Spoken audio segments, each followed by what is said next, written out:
어서 오십시오. 환영합니다. 애니멀 커뮤니케이터 에코현입니다. 반갑습니다. 어서 오세요. 오늘 교감을 나눠볼 아이는요. 이름이 예삐입니다. 예삐는 지구별을 떠나서 별이 된 아이이고요. 예삐와의 교감을 마쳤고요.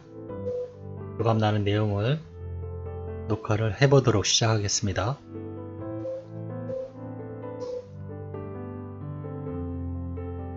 예삐를 만나기 위해 여행을 시작하였습니다. 순간적으로 의식이 공중으로 붕 떠오릅니다. 이내 이리저리 이동을 합니다. 다소 복잡하긴 했지만 결국은 예삐 앞에 예삐가 머무르는 공간에 도착하였습니다. 보통 제가 사업 교감을 시작하기 위해서 이제 눈을 감고 기다리면요, 부드럽게 영상이 이어지는 게 대부분이거든요. 예를 들면 하늘을 갔다가 어디로 이동을 해서 이렇게 마지막에 어디에 도착했습니다 라는 이런 저는 보통 그런 식으로 됐는데, 지금 같은 경우는 왜 복잡했냐면요, 듬성듬성 순간순간 이렇게 점프하듯이 이렇게 영상이 이어지지 않고요, 점프하듯이 팍팍팍 이렇게 끊어지는 영상으로 제가 이동이 돼서 제가 의식을 계속 잡고 있느라 좀 애먹었어요. 그래서 좀 복잡하게 예삐가 머무는 곳에 도착을 했습니다. 이제 제가 도착해서 이제 전체를 이렇게 살펴봤더니요, 왜 우주인가? 라는 생각이 들었어요. 왜냐하면 껌껌했거든요. 껌껌했는데 별들이 반짝반짝 빛나니까 왜 우주인가? 이런 생각을 잠깐 했거든요. 눈에 보이는 풍경이요, 정말 우주하고 비슷했어요. 그래서 그런 생각을 했었는데, 자세히 살펴보니까 이게 검은 게 동굴이더라고요. 동굴. 만져보니까 벽이 짚어져요. 우주의 공간이 아닌 벽이 짚어지더라고요. 그래서 동굴이구나 라는 걸 알았는데요, 그 동굴에 여러 빛깔이 나는 보석들이 박혀 있었습니다. 동굴은 굉장히 컸고요, 굉장히 높았고요. 네. 근데 그 모든 그 보석들이 반짝반짝 빛나니까 밑에 있는 제가 봤을 때는 우주처럼 보였던 것 같습니다. 일단 예삐를 불렀죠. 예삐 어딨니? 예삐야 라고 불러보니까요, 저 뒤쪽 앞에서 하얗게 빛을 내면서 반짝이면서 저에게 옵니다. 그 순간에 제가 생각했던 의문이 풀렸어요. 맨 처음에 이 동굴에 도착했을 때 저 빛나는 보석들을, 이게 보석이구나 라는 걸 알아채고 보석들을 보고서요, 여긴 동굴이라서 빛이 없는데 어떻게 반짝이는 거지? 라는 생각을 했거든요.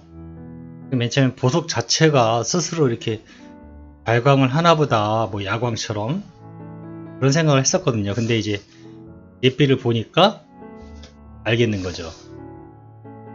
예삐가 빛의 그 원천이라 주위의 보석들이 예삐의 빛에 반사돼서 이제 반짝반짝 거리는 거였죠.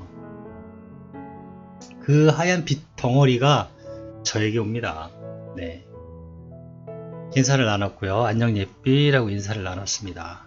안녕하세요 라고 얘기를 하는데요, 목소리가 한 6살? 5살짜리 꼬마 목소리처럼 들립니다. 근데 그 빛이 나는데요, 예삐가 빛이 나는데요, 그 반딧불처럼 사그락 이렇게 밝았다가 약간 어두웠다가 밝았다가 어두워졌다, 이런 식으로 빛이 나거든요. 그래서 정말 이뻤어요. 네, 너무 보기에 너무 이쁘더라고요. 언니 심부름 왔어 라고 얘기를 했습니다. 예삐에게 언니가 물어봐 달라고 하는 것도 있고 꼭 전해주었으면 하는 이야기를 가지고 왔어 라고 이야기를 해주었습니다. 근데 예삐가 막 웃어요. 막 웃는데요. 그 웃음소리가 너무 영롱하고 뭐랄까 해맑다고 그럴까? 이게 그 표현이 좀 어려운데, 제가 이때가 사후 교감을 하면서요 아이들이 웃는 걸 많이 봤거든요. 근데 생각해보니까 미소 짓는 건 많이 봤는데 하하하하 이렇게 소리 내면서 웃는 걸 한 번도 들어본 적이 없는 것 같은 거예요. 근데 지금 아이가 웃는데 그 소리가 굉장히 맑고 또렷하게 들리는 거예요. 그래서 처음 들어본 거죠. 아이들의 웃음소리를. 아이들이 미소 짓거나 눈물 흘리거나 이런 건 되게 많이 봤는데 하하하 소리를 내면서 웃는 걸 처음 들은 거예요. 더구나 여기가 동굴이라서 그런지 그 소리가 제법 크게 들렸거든요. 그래서 깜짝 놀랐어요. 네.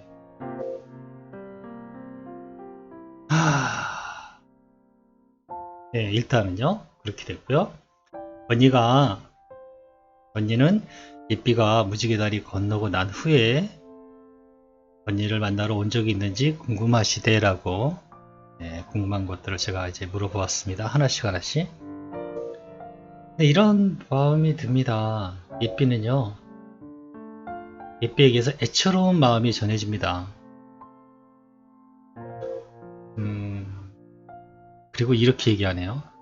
한동안은 엄마하고 같이 있었는데 역시 알아채지 못하는 거구나, 이렇게 얘기를 하네요. 그러면서 저한테 느껴지는 감정이요, 낙심, 뭔가 서글픈, 기죽은 그런 감정들이 전해집니다. 주로 의자에 앉아서의 언니를 주로 보았다고 하네요. 의자에 앉아서 언니를 주로 봤대요. 네. 그리고 예삐에게 환생할 계획이 있어? 또는 계획이 있니? 라고 물어보니까요, 좀처럼 말을 하지 않습니다. 그리고 약간 우울한 느낌이 전해져요. 그래서 그냥 순간적으로 그냥 아직 계획을 안 하고 있나 보다, 내지는 그런 쪽으로 아직 계획이 없는, 그렇게 그냥 혼자 생각을 하고 있었는데요. 말을 안 하니까 일단은 저 혼자는 그렇게 생각을 했는데 좀 돌려서 얘기를 해봤어요. 내가 질문을 잘못하고 있는 건가 싶어서, 혹시 엄마를 다시 만나러 올 계획이 있니? 라고 돌려서 물어봤거든요. 그랬더니 이렇게 얘기를 합니다. 더 큰 기쁨으로 다른 식으로 만나게 될 것이라는 느낌이 전해져 오거든요. 아이가 지금 저한테 준 정보는요, 말로 전해지는 게 아니라요, 느낌으로 그냥 뭔가 알미라는 걸로 전해지는데요. 그게 다른 방식으로 좀 더 되게 큰 기쁨인데 다른 식으로 만나게 될 것이라는 느낌이 전해져요. 그런데요, 그것도요, 그 후에는 그만한 아픔이 따라올 것 같다라는 생각이 저저 같이 따라오더라고요. 그래서 맨 처음에는 이 느낌, 감정을 전달 받았을 때는요, 사실 이 부분에 대해서는 이걸 전해야 되나 전하지 말아야 되나 약간 고민을 했어요. 정확히 저도 뭔지도 모르는데 말해주기가 굉장히 어려운 부분이기도 하고요. 근데 저는 제가 가장 기본적으로 해야 되는 게 뭐냐면, 전달자이기 때문에 분명히 전해줘야 된다라는 건 알고 있거든요. 근데 별로 내용이 너무 안 좋거나 슬프거나 막 그러면 사실 전해주고 싶지는 않은 것도 있어요. 그런데 이 부분에 대해서는 그래도 전해줘야 될 것 같다라는 생각이 들긴 해서, 일단은 제가 받은 감정, 느낌, 그런 것들을 최대한 옮겨 놓은 거거든요. 좀 더 큰 기쁨으로 좀 다른 방식으로 만나게 될 거라고 합니다. 예삐하고 그런 느낌이 전해지고요. 그런데 그 후에는 또 그만한 아픔도 따라올 것이다 라는 느낌? 예감? 네, 그런 게 같이 옵니다. 그래서 얘가 예삐가 환생할 계획이 있니? 라고 물었을 때 쉽사리 대답을 하지 못했던 것 같습니다. 네, 그냥 제가 이렇게 교감을 나눠본 느낌상 네, 그런 것 같아요.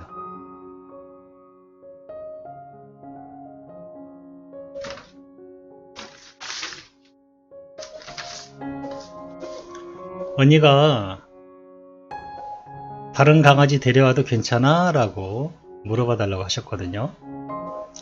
예삐한테 그렇게 한번 물어봤습니다. 언니가 다른 강아지 데려와도 괜찮을까? 라고 물어봤더니요. 언니만 좋다면 괜찮다고 합니다.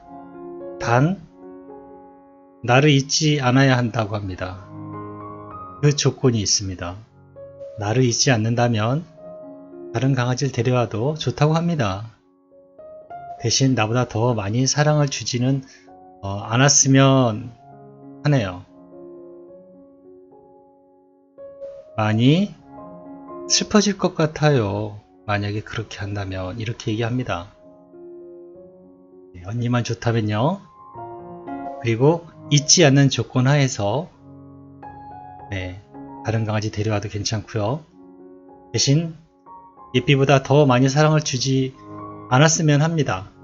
그러면 만약에 더 많이 사랑을 주면은 많이 슬퍼질 것 같다고 그렇게 얘기를 하네요.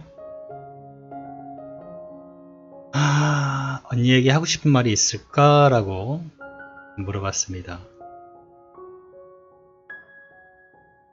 여러 가지 이미지가 짧게 오는데요. 거기에는 하나의 공통된 주제가 있었어요.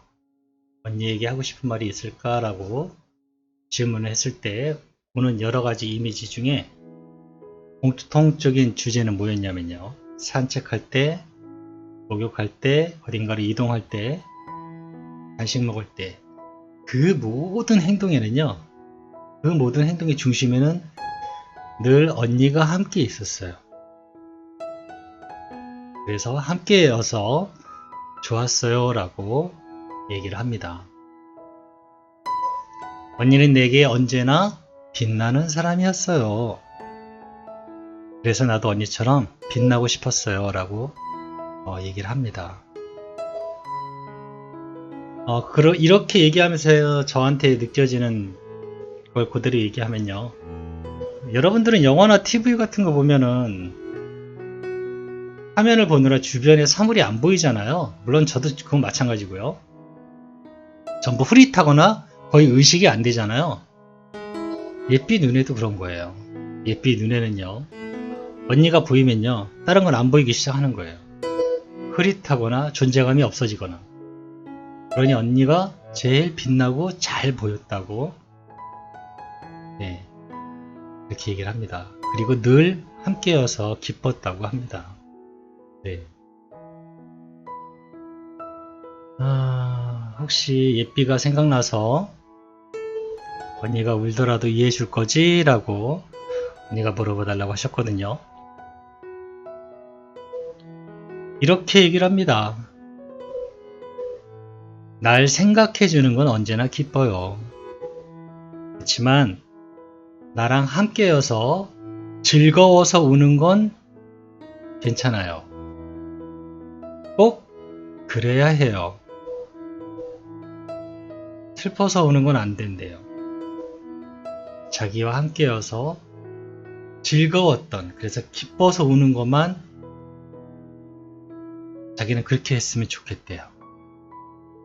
그러면서 아이가 약간 좀 침울해지는 그런 느낌이 살짝 느껴지네요. 예삐가 생각나서 우는 거가 좋대요. 단 기뻐서 울어야 된대요.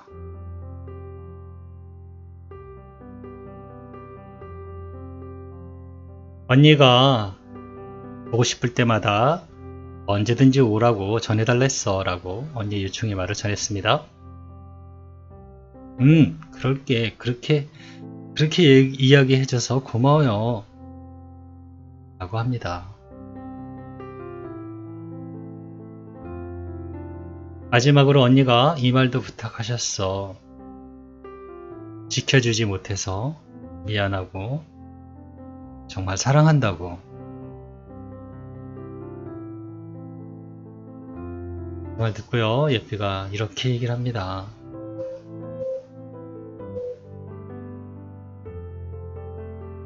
잠시 생각하는 것 같더니요. 미안해 언니. 내가 언니 옆에 있어주지 못해서. 그리고 많이 사랑했다고 전해주세요. 이 모든 것이 다 언니 덕분에 행복했어요 라고 말을 합니다.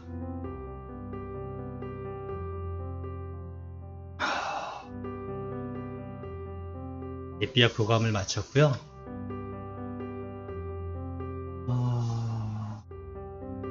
조금 궁금하거나 그런 것들이 좀 풀리셨을지 모르겠어요. 예삐는요, 무지개 다리 건너고 나서 한동안은 언니 옆에 있었다고 합니다. 물론 언니가 몰라서 못 알아채고 그런 부분은 어느 정도 뭐 알고는 있었지만, 네, 그래도 막상 그렇게 얘기를 들으니까 서운하긴 했었나 봐요. 그리고 환생할 계획이 있다고는 하는데 약간 방식이 좀 다르다고 하고요. 물론 그 방법이 다른 큰 기쁨이라고 했거든요. 그런데 아픔도 같이 온다고 하니까 정확히 어떤 건지를 정확히 저도 잘 모르겠어요. 근데 어쨌든 만나긴 하는데 다른 방식이라고 하네요. 그리고 다른 강아지 데려오는 거는 자기를 잊지 않고 자기보다 덜 사랑해주면 괜찮다라고 합니다. 그리고 예삐 생각날 때마다 울어도 괜찮다고요. 단 너무 즐거워서 울어야 된답니다.